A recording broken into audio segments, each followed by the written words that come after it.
যুক্তরাষ্ট্র বাংলাদেশ সহ ৭৫টি দেশের জন্য অভিবাসী ভিসা স্থগিত করেছে।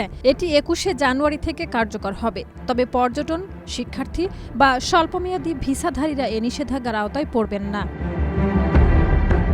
নতুন নীতির কারণে লাখো বাংলাদেশি ক্ষতিগ্রস্ত হবেন। অনেকেই পরিবারের সদস্যদের যুক্তরাষ্ট্রে নেওয়ার আবেদন জমা রেখেছিলেন বা আবেদন প্রক্রিয়ার অপেক্ষায় ছিলেন। যুক্তরাষ্ট্রে মূলত দুই ধরনের ভিসা রয়েছে: ইমিগ্র্যান্ট বা স্থায়ী বসবাস বা গ্রিন কার্ড, এবং নন ইমিগ্র্যান্ট স্বল্পমেয়াদী, যেমন ভ্রমণ, কাজ, শিক্ষা ইত্যাদি। নতুন নীতিতে মূল প্রভাব পড়বে স্থায়ী বসবাসের জন্য আবেদনকারীদের উপরে। নেপালি বংশোদ্ভূত অভিবাসী আইনজ্ঞ দিল্লি রাজ ভট্ট বলেছেন, নতুন নীতির কারণে হাজার হাজার বাংলাদেশি নাগরিক ক্ষতিগ্রস্ত হবেন। দীর্ঘদিন ধরে ঝুলে থাকা আবেদন, সাক্ষাৎকার বা অপেক্ষমান তালিকায় থাকা প্রক্রিয়া স্থগিত থাকবে। কতদিন এই নীতি চলবে তা এখনও স্পষ্ট নয়, তবে আইনি চ্যালেঞ্জ জানানো যেতে পারে। ২০২৩ অর্থ বছরে বাংলাদেশি নাগরিকদের জন্য মোট ৫৯,২৫৪টি মার্কিন ভিসা ইস্যু করা হয়েছিল। এর মধ্যে ১৪,৫৮০টি ইমিগ্রেন্ট এবং ৪৪,৬৭৪টি নন ইমিগ্রেন্ট ভিসা। ফলে স্থায়ী বসবাসের আবেদনকারীরা সবচেয়ে বেশি প্রভাবিত হবেন।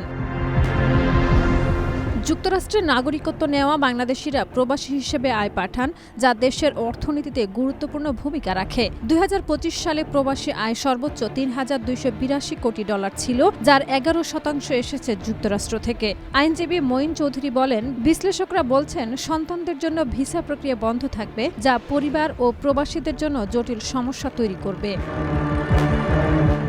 মার্কিন প্রশাসনের বক্তব্যে বলা হয়েছে, নতুন নীতি অভিবাসন ব্যবস্থার অপব্যবহার রোধ করতে এবং সরকারি জনকল্যাণমূলক সুবিধার উপর নির্ভরশীল হয়ে পড়ার প্রবণতা কমাতে নেওয়া হয়েছে। তবে অন্যান্য ভিসা, যেমন পর্যটন, ব্যবসা বা শিক্ষার্থী ভিসা স্থগিত হয়নি। আইনজীবীরা জানিয়েছেন, এর ফলে দূতাবাসের চাপ কমবে এবং নতুন আবেদনকারীরা আগের তুলনায় দ্রুত ভিসা পেতে পারবেন। নতুন নীতির ফলে অভিবাসী ভিসা স্থগিত হলেও বিদেশি বিনিয়োগ, শিক্ষার্থী ও পর্যটকরা সাধারণভাবে যুক্তরাষ্ট্রে আসতে পারবেন। তবে গ্রিন কার্ড বা পরিবারের সদস্যদের জন্য আবেদনকারীরা আপাতত অপেক্ষা করতে হবে। শাহিদা রুবি, মাই টিভি।